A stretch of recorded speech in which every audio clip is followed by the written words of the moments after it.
Ora iki sapa kok dememeng wae sapa kowe? Takoni ora ngaku malah omong-omongan karo kancane. Takon ya aku, ya dasar Waranyata, putra Jodipati. Gong. Rasane aneh. Iki ngedapke mungsuh. Ngedonke mungsuh iki ngene iki. Putra Jodipati arep Antasena. Ndara Antasena ana nek nganti konangan malah kowe diajar Ndara Antasena. Eneng apa? Ya eneng. Antarja. Antarja ya ana. Gatotkaca ya eneng. Aku dudu putra Jodipati. Lho. Iki molak-malik iki piye? Senopati Ndarawati, Ndara Sencaki ya ana. Alah sing ora ana sapa? Kowe kok mateng-tengok nang kene.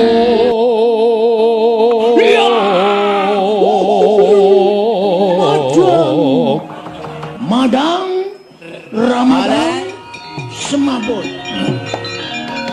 Sinukmaya winaya ing asepe sumimpen telenging kalbu. Pambukaning warana tarlen saking liyep layape ngaluyup pindha pesating sumbana sumusuping rasa jati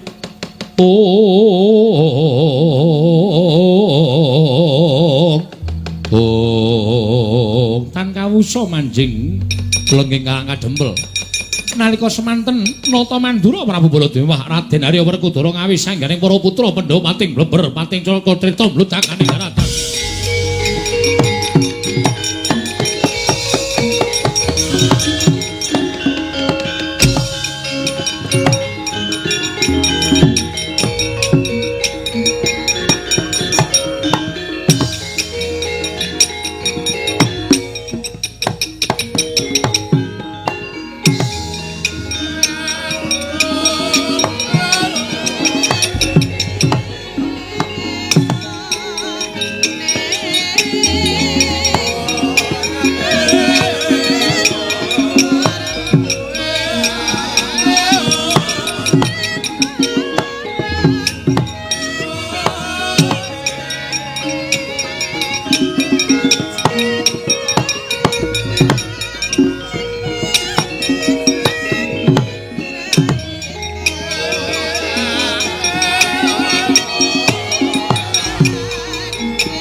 Sang Rakyana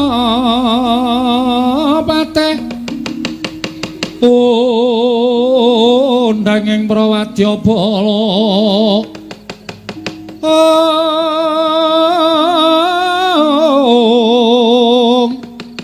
Pok sur tambur myang suling pepandhen dalutak miwa bandera kandha mawarna Pindha Jaladriyana Sri Kawuryan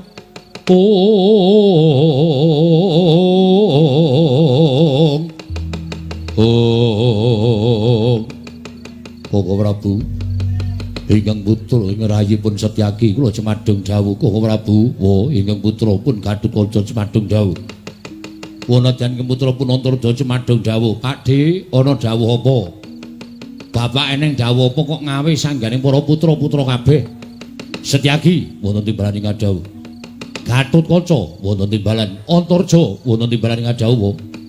Antasena piye Pakde? Wektu dina iki pancen aku lawan bapakmu ngumpulake sangganing para putra sebab ngerti dhewe yen to para Pandhawa sawetara wektu mapan ana ing Karang Kadempel. Wigatine nedya mbangun negara Ngamarta ya Karang Kadempel. Durung nganti kelakon nggone miwiti ambangun babak anglayoni jujul anusuli. Wonten pitados menapa Kanjeng Koko Prabu Setyaki wonten timbalan. Rawuhing Begawan Durna ingkang bakal mboyong Semar Badranaya pokoke ora tak jlentrehke ingkang kanthi cetha. Wase pendak-pendak Kurawa ingkang dipandhigani dening Begawan Durna apa dening Pati Sengkuni. Yen to tekan ngendi papan mesti bakal gawe geger, mesti bakal gawe kisruh. Mriki. Mula dina iki mau Begawan Durna padu karo Bagong. Monggo tak wis padake Bagong wis melayu rikat bakal methukke prajurit sing digawa dening Begawan Durna. Kowe ngerti Bagong kuwi dadi pamomonging para Pandhawa. Setyaki sithik akeh wis tau tate nampa pangudange Bagong, Gatotkaca semono uga tau dimong karo Bagong. Antarja tau dimong karo Bagong, Antasena ya tau dimong karo Bagong. Kabejaning Panakawan iki mau nek ora tok males sarta kowe ora iso dadi pengayoming Bagong.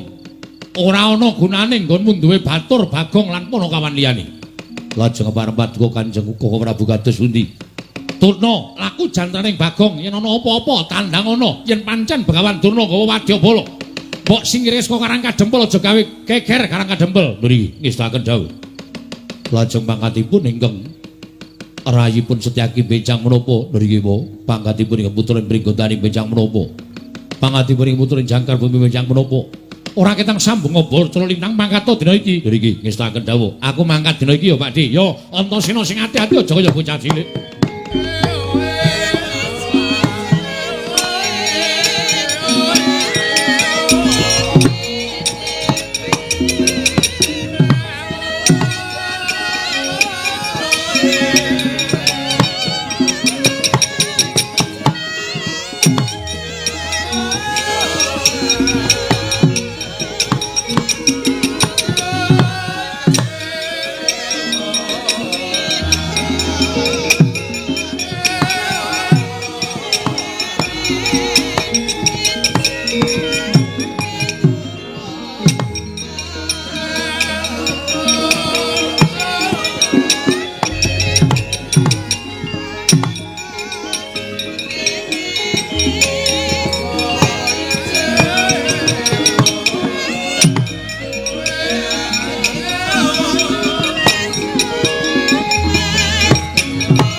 Durnaena panalingan remajaring ratri pinenggak jangganira kapisanan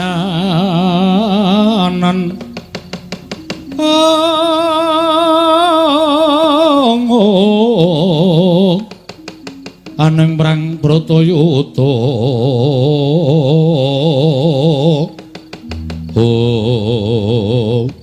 Gandhap Blekuduk soal gimbal Semerante hawala syukur ger syukur anakku murid anakku siswa Nalindring Pageralun Prabu Jayeng Sekti mriki kula penemban wonten menapa dene Paduka Ngawi dhateng putra pun Jayeng Sekti ngene ya kowe tak kandhani kowe ngerti dhewe to Bapak gurumu aku diutus dening anak Prabu Duryudana supaya mboyong marang Semar Badranaya.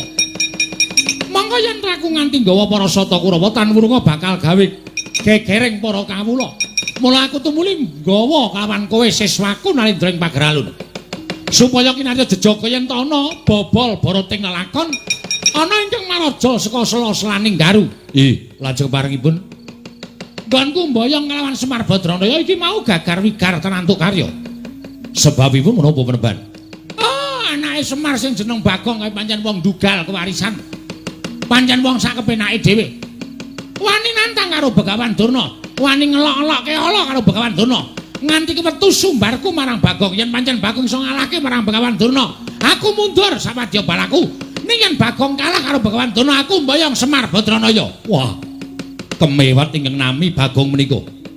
Piyantunipun kados menapa? Oh, rung tau ngerti. Nek kowe ngerti, mesti ora bakal kowe ngira yen to Bagong wani karo Begawan Durna. Wujudanipun kados menapa? Wis ora usah dadak tok gagas wujudane. Ora kaya menungsa lumrah nanging pancen winong wong dening dewane. Mula Jayang Sekti wonten timbalan. Wadya balamu ketapke. Para paduka, ora usah dadak gagas perkara sing werna-werna. Wong Karang Kadempel sapa sing ngepalangi nggonku bakal mboyong marang Semar. Sirnakno yen perlu Karang Kadempel di bumi angus. Mekaten peneban. Menawi kula mekaten kula nyuwun pangestu ngendikani menapa ing dados dawuhipun Bawa Durna. Yen kowe iso gawe srana Semar boyong marang negara Ngastina, njaluk ngelmu apa kowe tak paringi Jayang Sekti. Njaluk ngelmu apa kowe tak paringi ora usah dadak kowe kuwatir, mesti biuk petutuk kabeh tak sokke marang kowe. Matur sembah nuwun tanpa pepindhan. Menawi mekaten kelirana dinten sak mangke kula benajeng kalian tiang-tiang Karang Kadempel. Ning sing ati-ati. Sing ati-ati merga iki mau wong-wong Amarta wis mapan ning Karang Kadempel. Klebu Nata Ndarawati lan Nata Ngamarta uga wis mapan ning Karang Kadempel. Mula sing prayitna ngati-ati. Aja gegabah karo wong Karang Kadempel, janji kalah. Oh, aja takon dosa aku ora sudi nampa murid karo kowe. Nyuwun pangestu. Sing ati-ati aja kaya bocah cilik. Jayang Sekti.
Keparanggul mungguing ayuda bawatnya bentar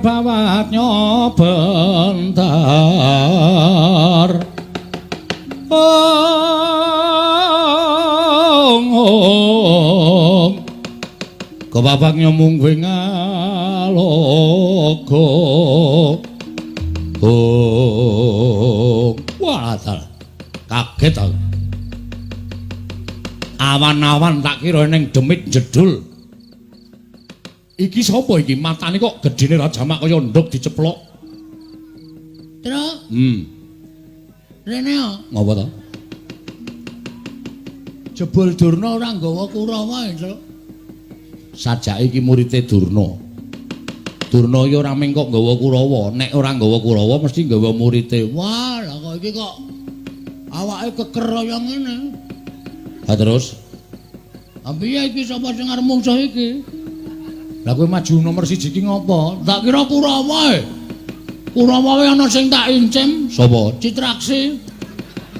Lah ora Citraksi ya Durmagati sing nganteng-nganteng. Ha iki kok wah wis tatone gambar jangkar nggon lengen. Gentro iki to. Yes men. Nek wani-wani nek ora rasa wani men ditandangi karo para putra-putra Pandhawa. Nek nganti aku mundur isin. Ha.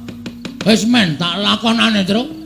Nek kalah, wong menang wong perang hitunge ming loro, menang apa kalah.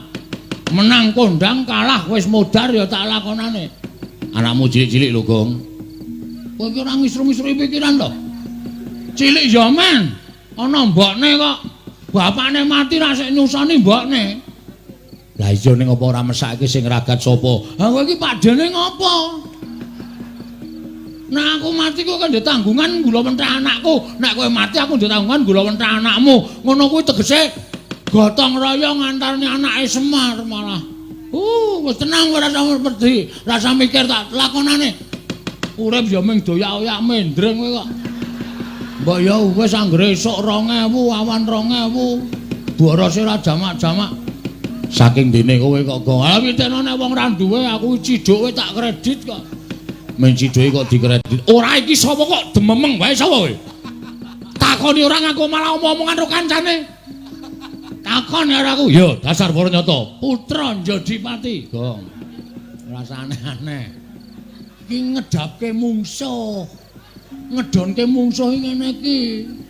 Putra Jodipati arep Antasena. Ndara Antasena ana nek nganti konangan malah kowe diajar Ndara Antasena. Eneng apa? Ya eneng. Antarja. Antarja ya ana. Gatotkaca ya eneng. Aku dudu putra Jodipati. Lho. Molak-malik iki piye? Senopati Ndarawati, Ndara Sencaki ya ana. Alah sing ora ana sapa? Aku putra Madukara. Wah nek anak Madukara iki pirang-pirang. Ndara Abimanyu ora ana. Oke, tak ngaku lho. Satriyaing Tanjung Anom Raden Abimanyu. Wah. Abimanyu. Aku wis tau ngerti nadyan liwat gambar. Abimanyu iki japure ora kaya kowe. Aduh, ya wis ganti. Jeneng kok gonta-ganti ora, Ndeng, aku bature. Aku Bagong. Iki sing kandhake Begawan Durna mau. Durna muni piye? Jarene nggone bakal mboyong karo Semar Badranaya di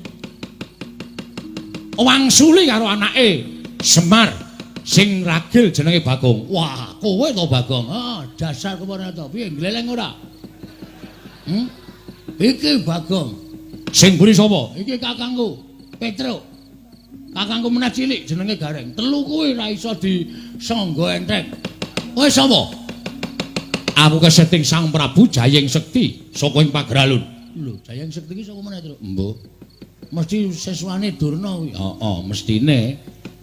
Kowe anak buah Jayeng Sekti. Yo, dasar Waranyata. Jenengmu sapa? Sumbang Surajigja. Wah, cah pelit lho. Cah pelit piye? Sumbang Surajigja ora nyumbang ora apa-apa. Duapure Bagong ora. Areng apa kowe? Goleki sing jeneng Bagong sing nantang karo Begawan Durna. Kowe mepalangi Begawan Durna kene boyong karo Semar Badranaya. Apa wis kandel kulitmu wis 100 balungmu? Ya urung, aku 200 balungku dong kandel kulitmu. Sing penting wong gelut ki hitungane mung wani kok, Mas.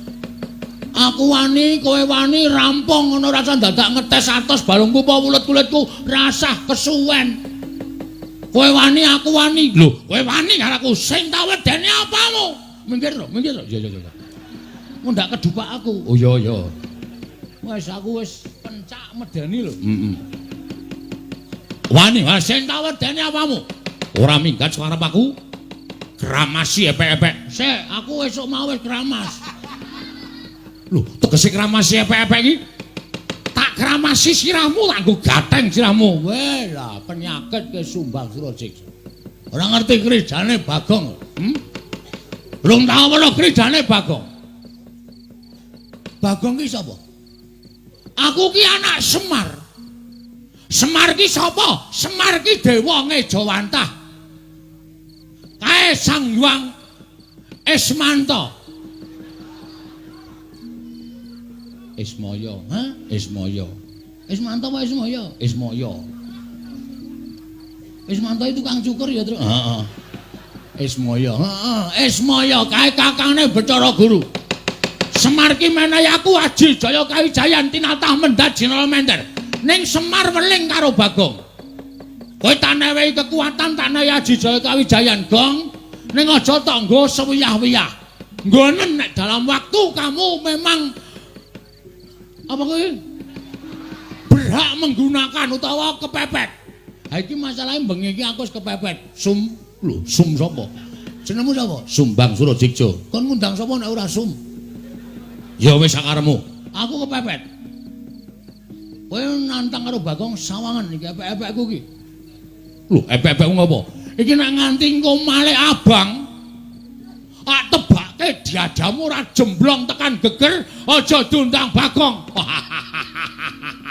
Aku ra wedi. Aduh. Cilaka iki. Ngapusi ora sukses iki. Apa anggapmu aku wedi karo tanganmu? Aku ora wedi. Ayo cobanen. Matno sastra jenderal Waktani Jayakaya ora bakal tak tinggal loncat. Maju sejang ae. Untapke nyawamu marang kayanganing Bathara Yama Dipati.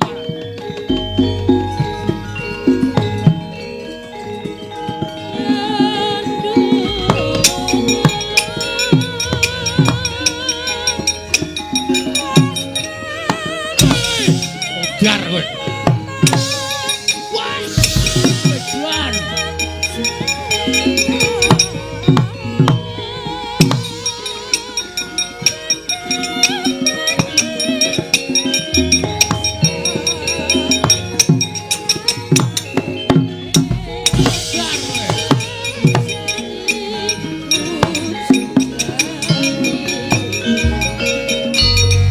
Wis gong, aja dipisah.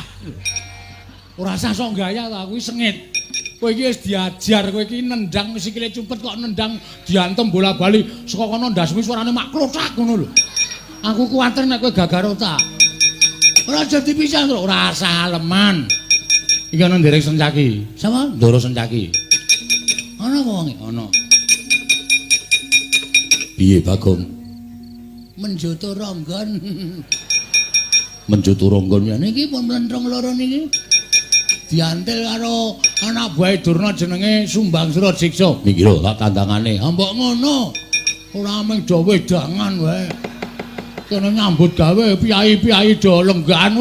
Mangkat. Yo Bagong. Ah ngono. Serang. Yo.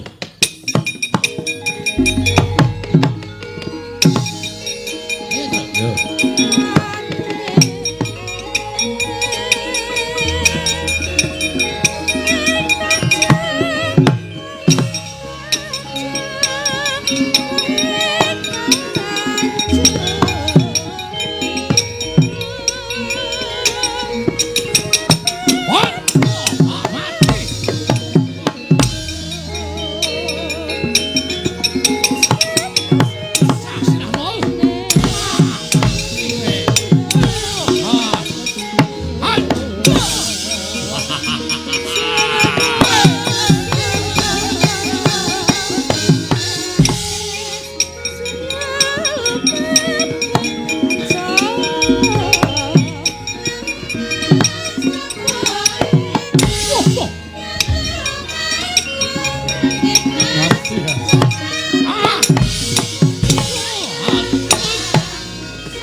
Sopo iki?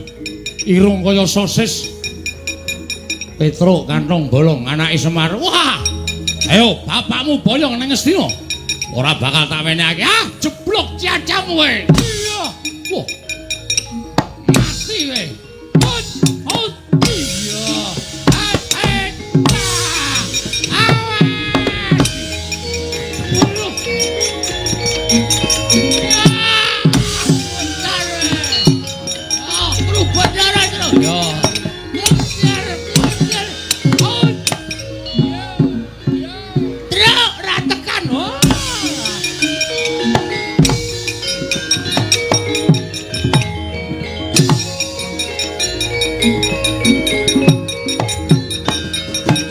Oh.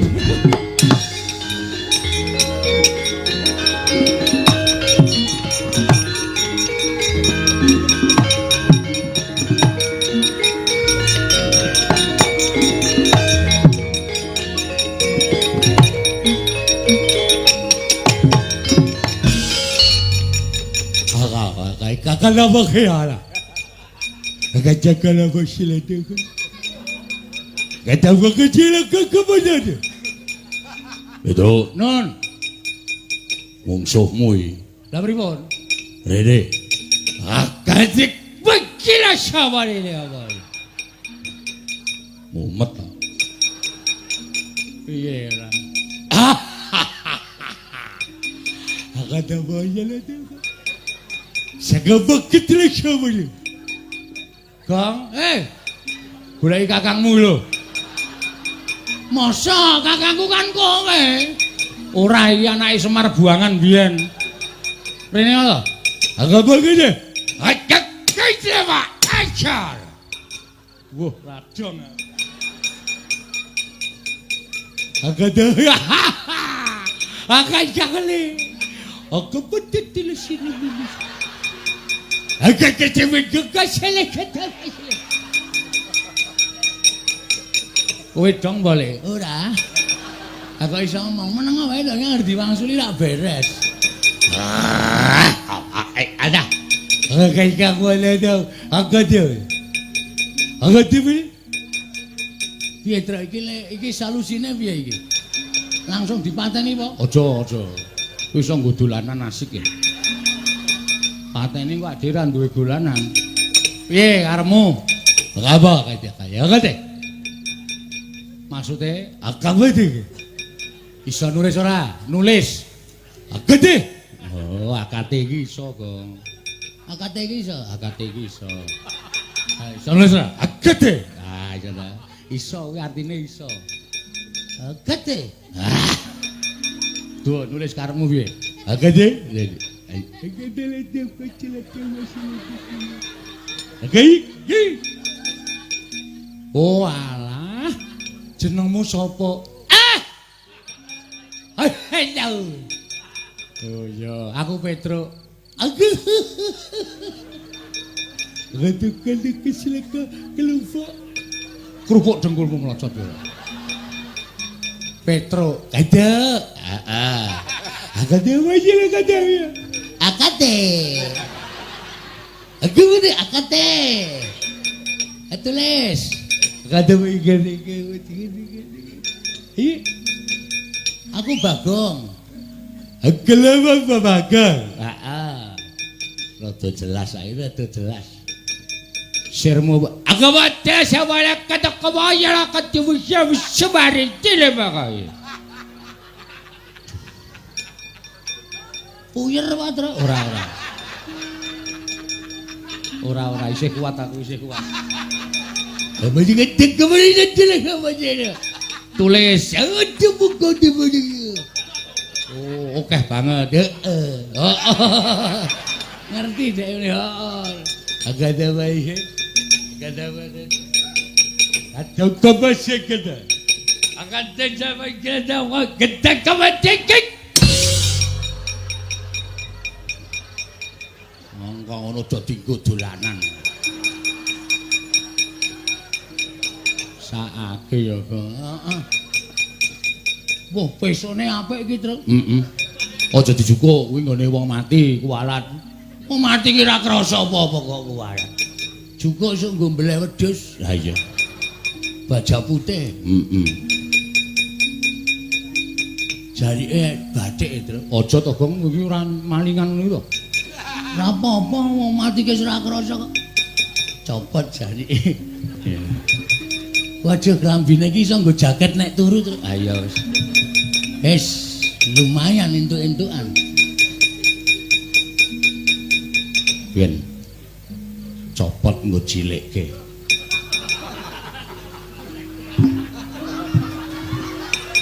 Lumayan mereke GT Men. Ayo.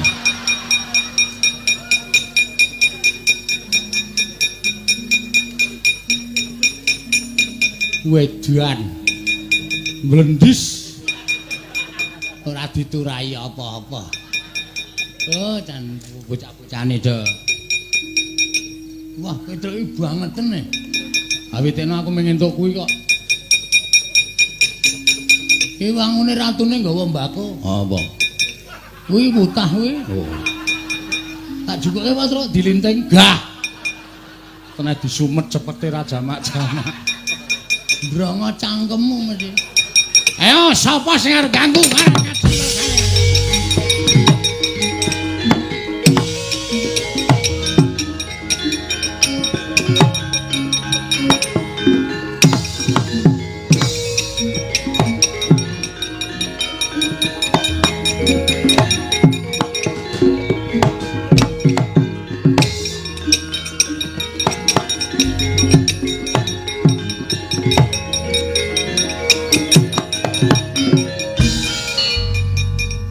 kula Mbah.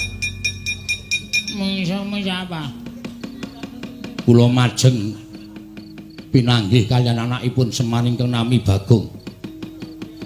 Bagong kula ajar. Bagong ical wonten satriya kantet ngeyayat bringose ngulur geni tumpangi kuping kiwa tengen. Satriyanipun namung alit ning tangane atose ra jamak-jamak. Oh. Wange cilik. Nggih. Nganggo gelung. Leres. Tangane kenceng cilik ning kenceng to? Nggih. Kuwi nek ora kleru Raden Sentyaki. Lho. Simbah kok prisa? Wong tua menang pengalaman. Aku wis wareg mangan gempalaning jagat legjine asi ning kahanan. Sencaki. Iki, mbok menawi menika. Wah, kowe nek iso menang karo Sencaki bumi langit tangkep. Kae Senopati Ndarawati kae bendina gelut. Saben dinane nek ra gelut ki awake meriang. Sencaki menika. Sencaki kuwi domongi kok. Wis kana mulih kana. Nggih. Ketemu anak bojo syukuran. Lho. Syukuran gendurenan kowe ora modar mungsuh Sencaki. Bejo kowe ora modar Sencaki ki paling ora mungsuhe ki tugel. Boyoke putung tangane stimpal baune kuwi diremuk karo Sencaki. Kowe mulai wutuh ki bejo, kena. Ngabari tangga teparo gendurenan kowe ora modar. Nggih. Tasakuran. Oh nggih, wis tak kendhawuh. Sencaki. Sencaki aja pisan-pisan sesuk meneh nek nang wayangan ketemu Sencaki aja gelem dilakokke. Oh nggih. Engko ndak sesuk nek wayangane kowe mati kowe ora metu meneh. Oh nggih, wis tak kendhawuh. Wah. Musa-musa apa? Anakipun Semar naminipun Petruk. Arep batur mbok gedibal ping 17. Nek nganti kowe iso menang mbok aku meguru karo kowe. Tiyangipun tandangipun sak pinake dhewe. Kula dibut loro karo anake Semar sing matane gedhene ra jamak-jamak. Kuwi Bagong, wong loro kuwi pancen wis kompak. Nek gareng kowe ora patiya, nek wong loro kuwi jan wis kaya tumbuh entuk tutup. Inggih, Mbak. Ana mundur. Inggih.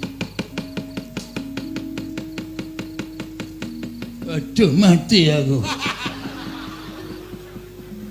Iki kaya udu perjuritku iki. Gong, Rene yo. Iki ya bisu Truk, bisu ndasmu iki. Kok iso omong. Tak kira nek bisu arep nggo dolanan.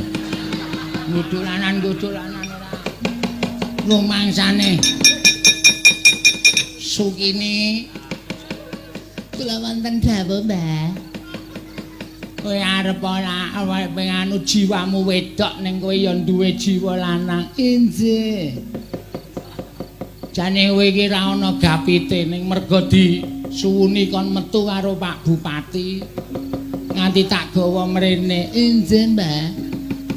Mungsu wong Karang Kadempel wani apa ora? Nadyan kula menika sok lanang, sok wedok. Manut kebutuhan, Mbah. Nek kon mungsu wong-wong Karang Kadempel ngibarate timun mungsu duren. Lho. Timune kula. Durene wong-wong Karang Kadempel menang kono mbangane kowe. Nggih gantos. Timun mungsu krating deng. Kowe tak antem jasmu anggere macem-macem kuwi. Maksude piye? Nggih ngoten niku pokoke sampean semingkir.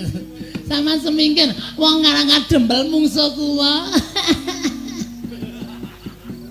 Aku jane gumul lho iki wong brengosen kok bengesan barang ki ngapa?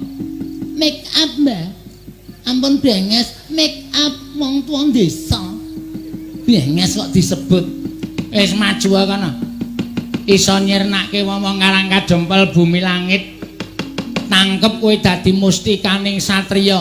Ama Suramarata Jaya Marata imbang yen padha-padha. Mungsu Sukini bintang panas. Era 89. Sapa sing ora tepung karo aku tau bintangi film Gairah di Semak-semak. Ora mati dening aku derajat apa kowe?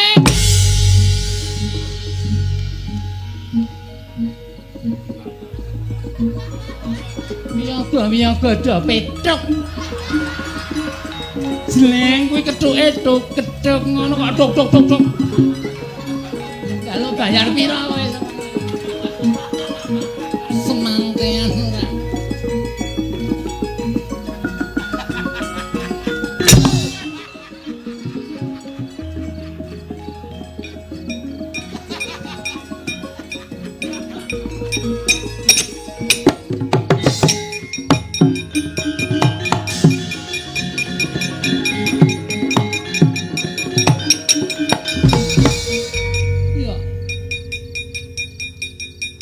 Sopo iki? Takon karo aku, Mas. Iya. Aku Sukini. Sopo? Sukini. Sukini undang-undangane Melja. Melja sopo? Sukini ya ampun Mas iki cilik ning ganteng banget sih Mas. Apa jenengmu, Mas? Aku Setyaki. Setyaki Setyampuh aki cilik. Ya ampun cilik ning ampuh. Iya. Ora kuat aku mbangane gedene ngempuk. Iya. Lu wong cilik ning ampuh. Iya, dasar Purwoyoto kuwi sapa? Sukini. Kini su. Arep ngopo mrene? Gelut. Ama Suramarata Jaya Marata imbang yen padha-padha. Ayo Mas. Gelut. Tiban tangan pecah siramu. Timban ati ketiban alatku musik mati jeneng. Alat musik endi? Iki lho Mas. Wiki ambiar. Gilane. Ya ampun, Mas Setyaki mbok yo didadekke sik regane. Ya ampun. Melayu ya ampun. Gilane. Nggih, wonten dawuh, mundur nggih. Sampeyan kewirangan. Mungsuhe ora kaya sakbaene. Kula ingkang badhe nugel janggane pun boten saged kula elekke, kula semanggaken.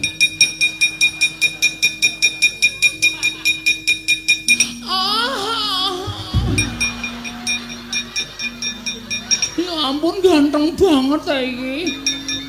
Sapa, Mas? Gatot Kaca. Gatot Kaca. Ya ampun suarane gedene raja macam. Dadaku deg-degan. Aku ya ampun brengose. Geli aku.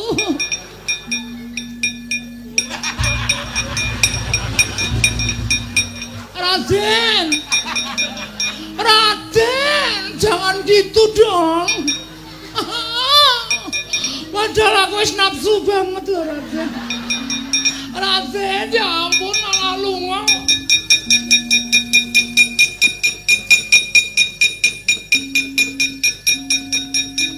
Waduh, ya ampun wong karang dempel ganteng kabeh. Ya ampun sapa, Mas? Antarja. Antarja. Antarja, ya ampun kaya antar pit antar. Ih. Ya ampun ilang Angslep nang bumi ya ampun maslep ngono iki merinding aku. Aku biasanya ya dislep ngono. Ya ampun bilang.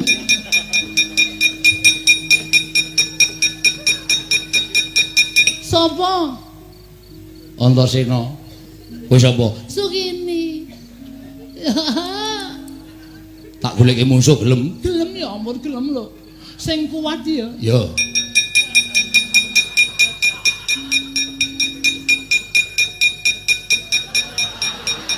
Pak Awa. Mungsuhe ampuh banget.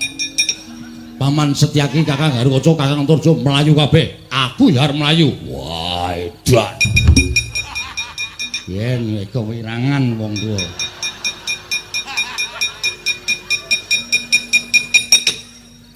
Kadal, kadal.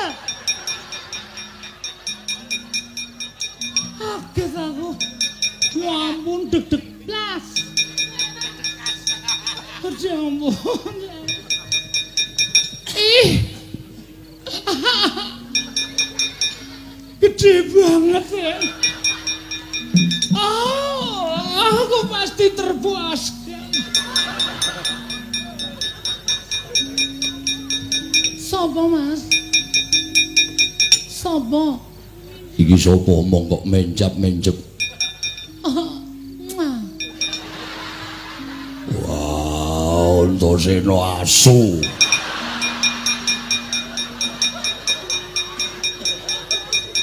Wong tuwa diabus. Mas, oh, gede banget aku wis gak iso mbayangke. Semua musuhku lari.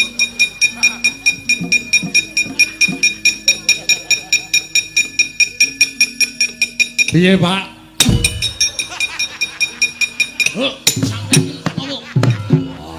Ora bles buwilak kecerdasmu. Wah, Werkudara ditukke banci.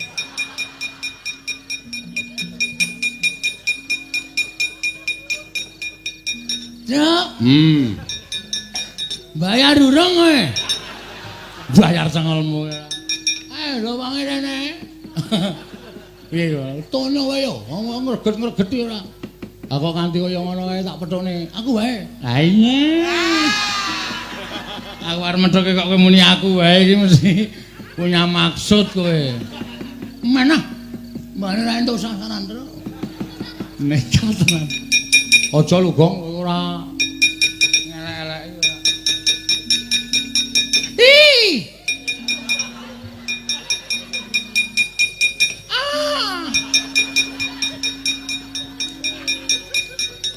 Piye, Gong? Karo rupaku gila wae ya. Tak pethok iki mah merem ngono. Akae sing digoleki ya wong bagus-bagus kok iki rupane kaya ngono kok. Kasandana ning kene wae engko tak. Ya ampun iki ngopo iki jenggote banget ngopo iki? Ya men ndingu kok ora entuk Dipantang griseni ya ampun. Mbok irunge ra ngene iki to, Mas. Aku dadi kelingan sing ora-ora.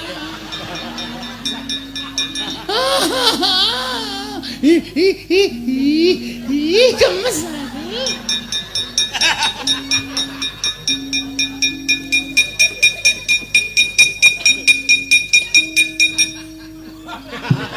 Ora ngono kuwi kok, Mas. Aku grisi deloke. Gong, pecah ndasmu lho, Gong. Nganu apa jenenge iki? Risi ro irung kuwi lho, Srek. Wis esuk diomoti pucuke iki drek. Awas Ramrata Jamrata pengen padha kok iki ora dijabuti. Wah, brengos kok anu jenggot kok dijabuti ora. Bali ora kowe? Ora bakal bali. Isih nyamene kok kon bali ya ampun isih ana wektu 2 jam. Aku ki nek kukut jam 3. Angger jam 3 ora ana pelanggan kae, sepatuku terus tak umbelke. Aku terus melayu sifatku ping ndak konangan Satpol PP. Mulai ora kowe? Ora mulai, sesuk ora mulai, saiki ora mulai. Aku mau mulai. Awas Ramrata Jamrata yo Semar endi? Semar. Toko Mas Semar. Tak boyonge legane atiku.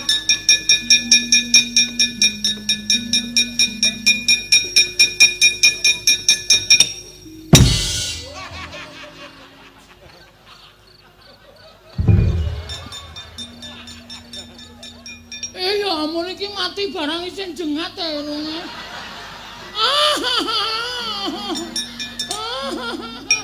Ayo, arti lagi. Wah, kurat. Modar ora. Petruk ki ya senengane ora. Gareng ki mripate ora makcleng ning ndas ora. Marahi maksiat ngene iki.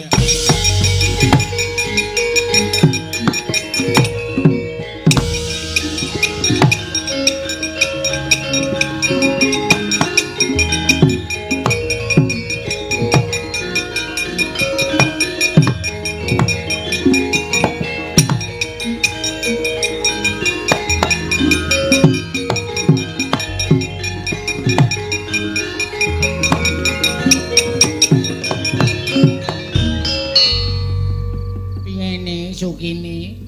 Mbah. Kok sajake kagel. Mbah. Alah saturan. Alah to kowe kalah.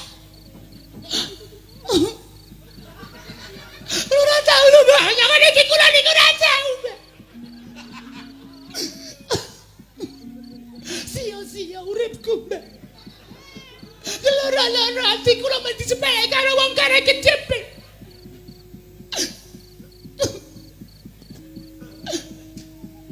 Kana adus kana. Nek muring-muring terus apa-apa dipecahi, apa-apa dipecahi. Ndak malah ngententheke apa-apa. Sinuwun kados pundi kawontenan menika sinuwun kula sumangga.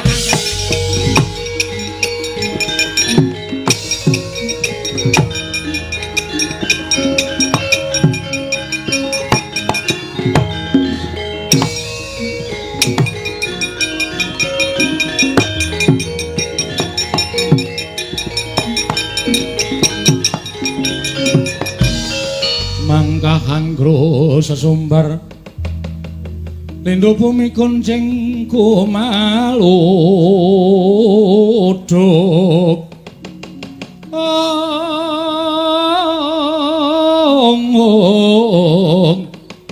kumaluduk guntur ketup lumembak penyu kang kumambang prajurit padha piyaos sak landhean. Wah, wangune wong karangan dempel ora kena disong benteng. Konangan Prabu Jayeng Sekti ora padha kukut genderan aja tuntang nata Pagelaran Barat.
anak-anakku do bubar.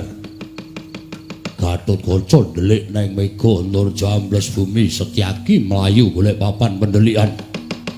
Eneng apa? Sing maju murite Begawan Durna. Jenenge kula mboten ngerti. Ning ingkang rayi Ndara Setyaki dipun cokot dipun getak kontal, Ndara Garukaca dipun cokot dipun getak kontal. Pripun den iki nek mboten wonten sing keparani krijane murite Durna niya. Napa ya kelakon kula kelangan bapak tenan Ndara? Wah.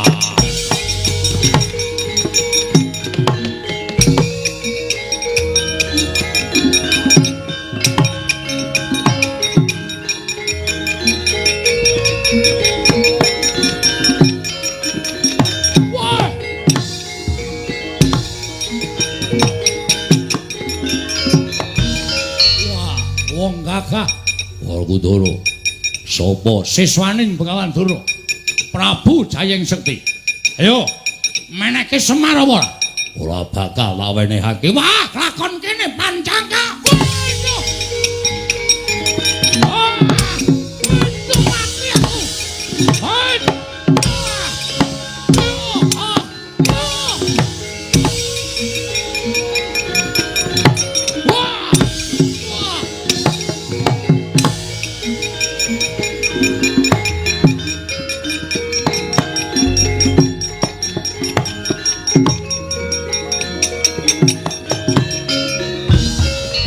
Maning jajaran Sukertaning Bawana wangina karo Prabu Jayeng Sekti.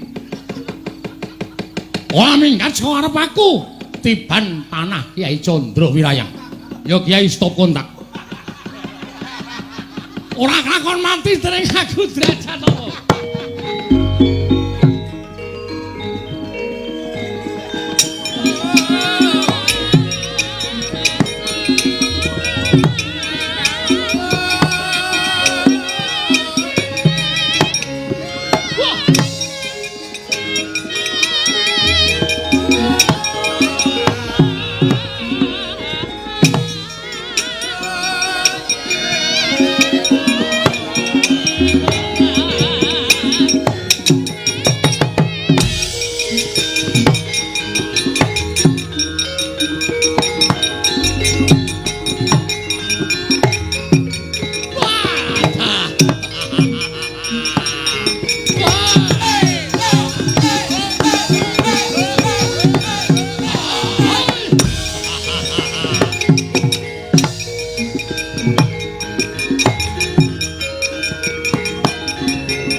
Digdaya sasat ora ana sing ngimbangi marang kadidayaning Raden Werkudara nanging kena pusakaku Kyai Candra Wirayang.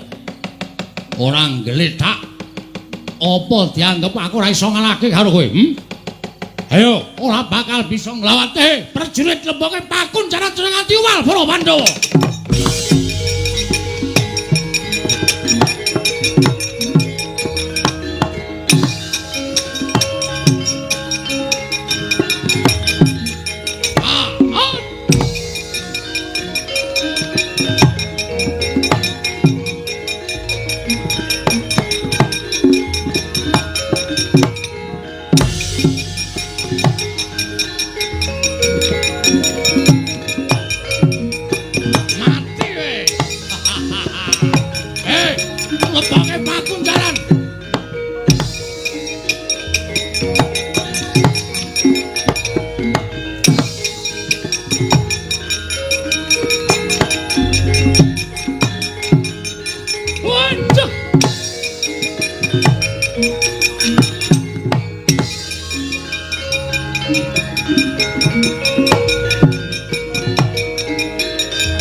Petruk melayu-melayu eneng apa?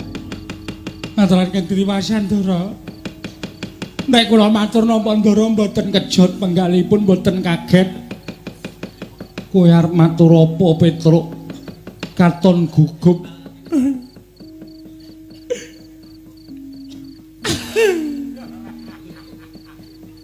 Ngopo kok dadak nangis?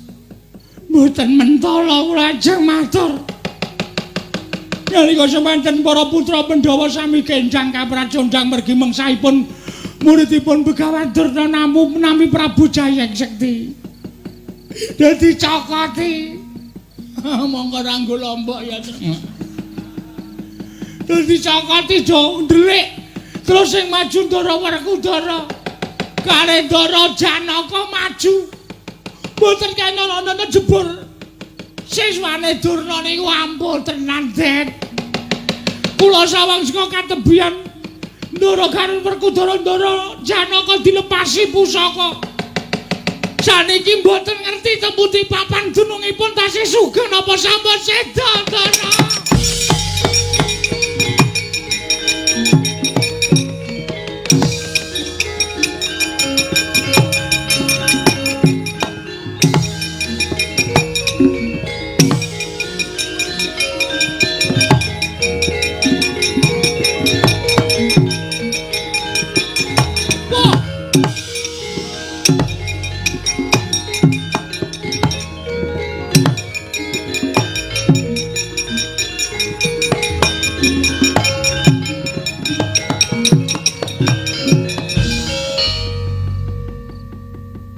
Sewu sinuwun.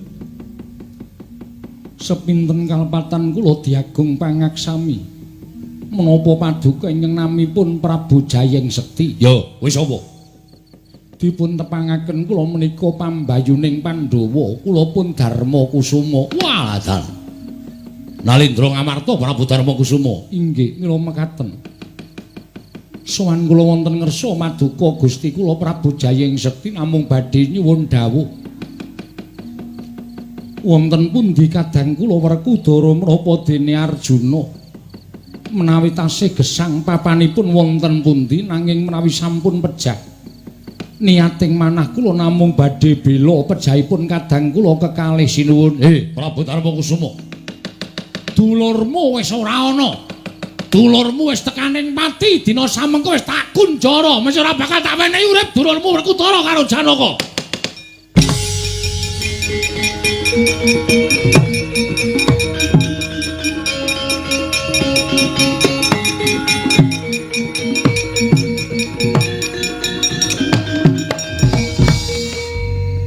Gusti kula sesemban kula ngaturaken panuwun ingkang tanpa pepindhan dene paduka ingkang sampun saged nyuwargakaken dhateng Arjuna menapa dene Werkudara. Mbok menawi sampun pinesti dhateng purbaning Wang Mahanasa sampun cekap semanten tulisipun kadang kula kekalih anggenipun gesang wonten ing Malam Padang.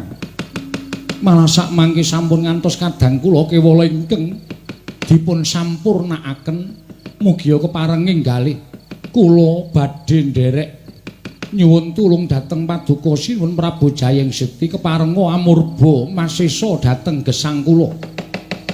Sampun boten wonten ginanipun kula gesang wonten ing Madyapada bebasan sarah mungguing lautan.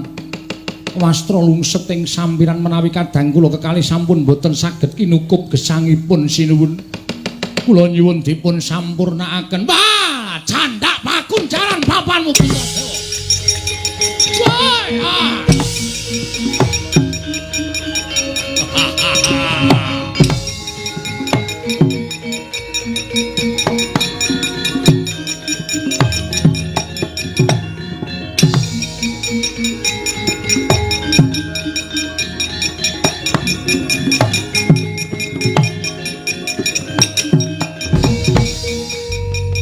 Bagong eneng apa? Eneng apa Bagong piye kahananing peperangan? Wis niki kurang-kurang bedane sampean kelangan bapak. Lho. Kelangan bapak piye? Bapakku wis ora ana suwe. Kanjeng Rama Basudewa wis seda suwe. Wah, wis. Pahit iki. Sampeyan paham mboten maksud kula, sampeyan mboten kelangan bapak sampeyan. Ning kelangan bapak kula. Bapak Semar mesti iso diboyong kali Begawan Durna. Lho, sebabe Ndara Werkudara ical. Lho, Werkudara ilang. Nggih. Ndara Janaka ilang. Lho Janaka barang ilang. Heeh. Terus sing terakhir Prabu Puntadewa ilang. Lho, Puntadewa ya ilang. Heeh. Meng bengok-bengok sak. Ora gek temandang aku wae iso nek piye. Iku dadi ilang. Janaka ilang. Terus ngapa nang ngono? Mbaya temandang jemangkah kaya biasane kae. Nek dilapori apa-apa terus mana maning jajaran ana wong manungsa glendeng nang kono. Mana Baladewa? Kok meneng wae ngopo kowe? Ati wis ora ana gunane leku laporan. Nek sampean meneng wae, wah panus maning jajaran. Nah iki mulai iki. Anggres ngarep ngeleti salep lho. Salep apa rasane? Anggere muni panu maning salep jajalanat ngono. Mesti nesu wah, nggugu karepe dhewe. Wah, panos maning jajalan iblis nanate. Jayang Sekti mungsuhe Baladewa legane ngapupat.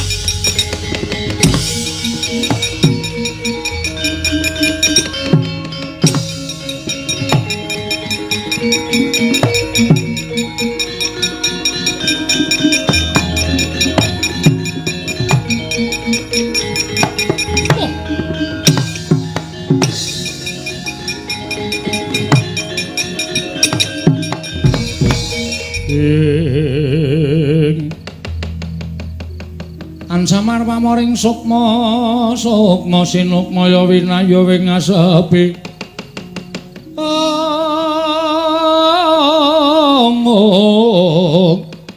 sumimen telenging kalbu pambukaning warana wah Ratu Mandura Prabu Baladewa ora pangling aku wis tau ngerti kondange yen duka mesti ngilani tandange. Ya. Ora bakal kowe tak mor marang para Pandhawa. Nanging kowe bakal tak gawe wirang. Keclorong Kyai Candra Winayang. Ora salin wujud dadi wujuding macan aja tundang nata Prabu Jayang Sekti Palan.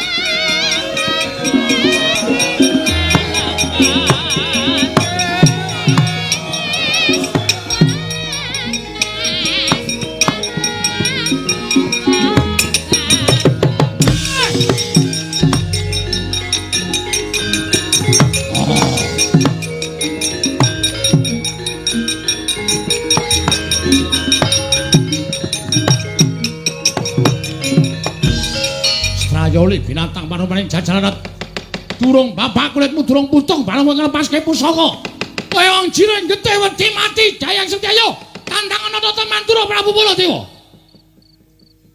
kirung sadar apa ya kok iso Den Petro apa kowe ngene kowe aja mpalangi aku Petro mikir tandangane ngerti tenan iki kula sing weruh mbrebes mili lho Den. Dadi sampean wujud kaya ngaten. Petro apa nangis mikira? Mikira Petro. Lho.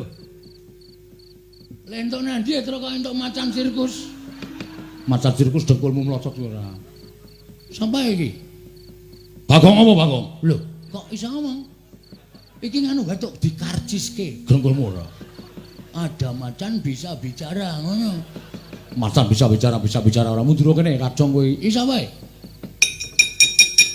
Ndak wonge krungu. Masa? Didol wae yo. Wis. Didol jengkulmu ora. Larang lho iki, larang iki bendara e. Ana wis kaya ngene nggo abrak apa? Malah ngentek-entekke wedhus engko. Ya ora kaya mikir ngono. Petro eneng ngopo? Nuwun sewu Den, Mang nuwun sewu, panjenengan tak saged ningali suku panjenengan piyambak to. Mang tingali suku panjenengan. Lho, sikilmu. Nggih mang tingali. Kok iki sikile sapa, Petro? Petro iki sikile sapa? Nuwun ngapunten, sampean wujud macan sak menika ndara. Aduh mati aku iki. Aduh.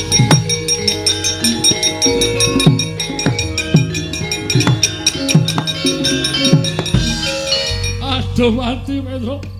Lah kok aku iso wujud kaya ngene iki piye? Kula nggih mboten ngerti.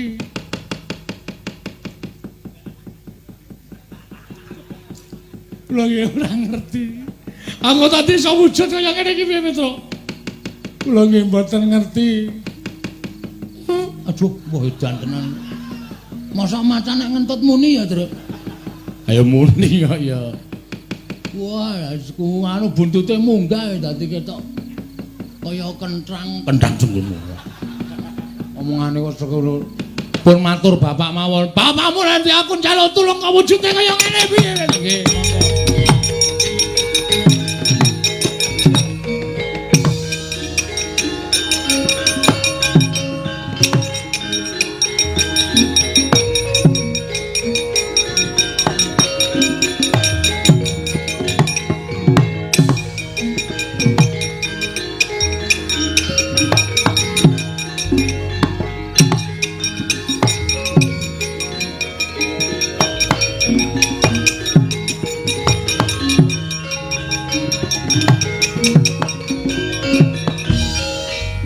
Den prayitna semuriris eka balik titiyani gandayani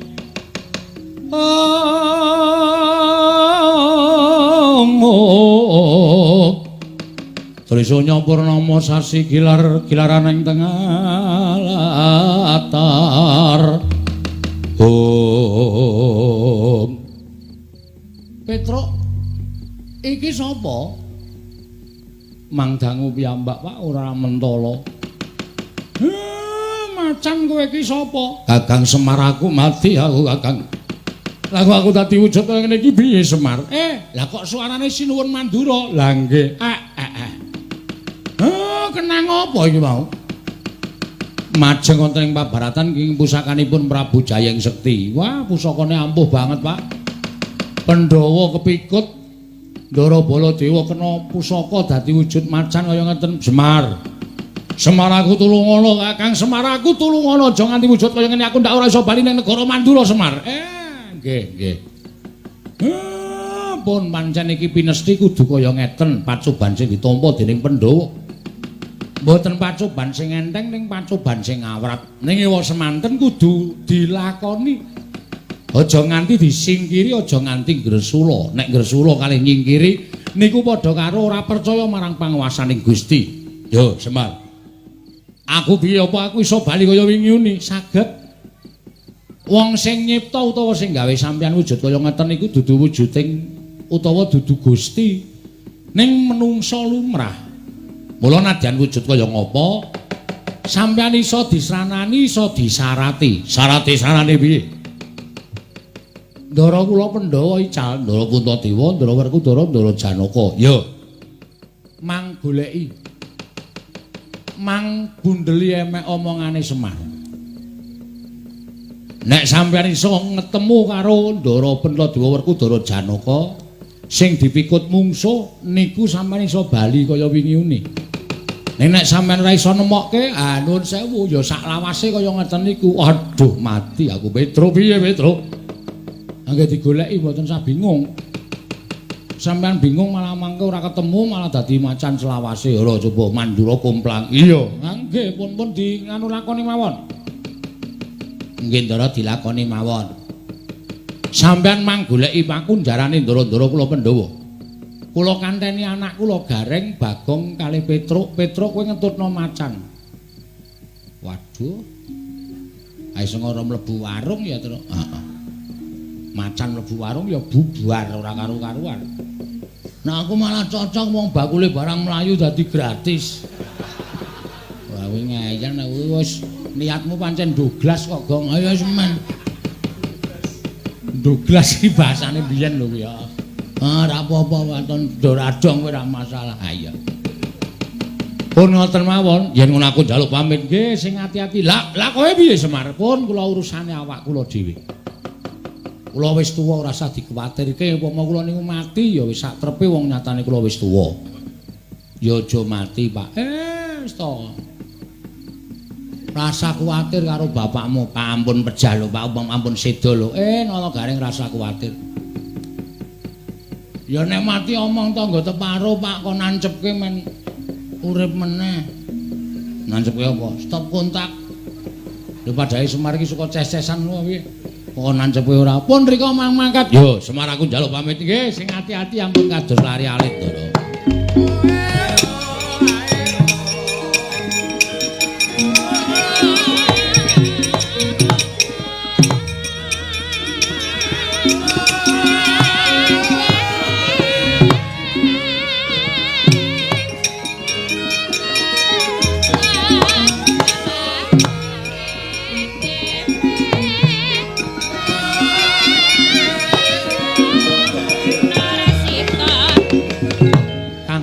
Semar Badranaya sigra mendhet sumping lombok abang dan banting wonten ing Bantala.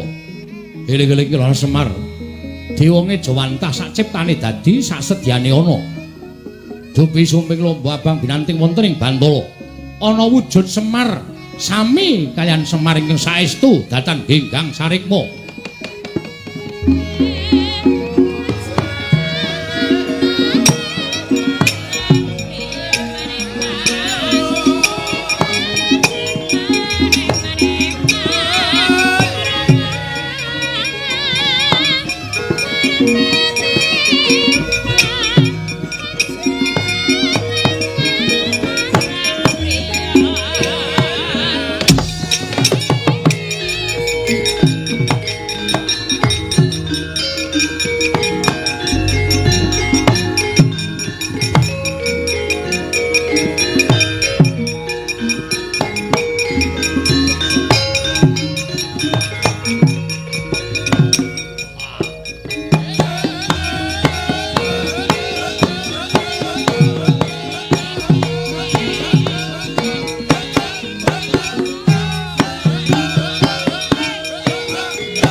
Den prayitna semuriris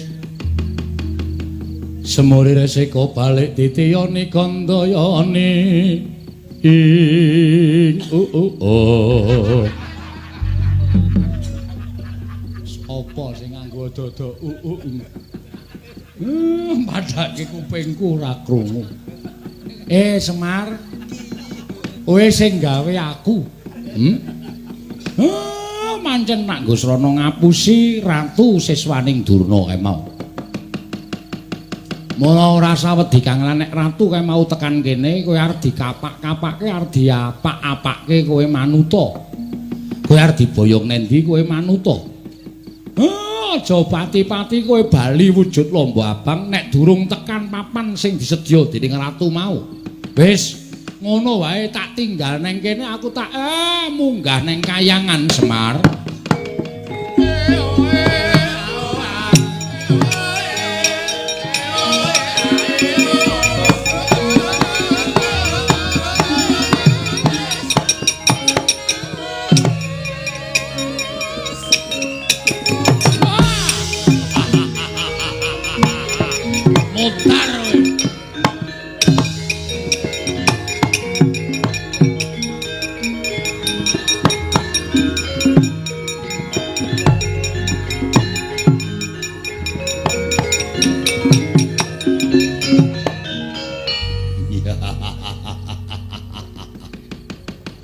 Wong digdaya ngaku kowe titis dewa.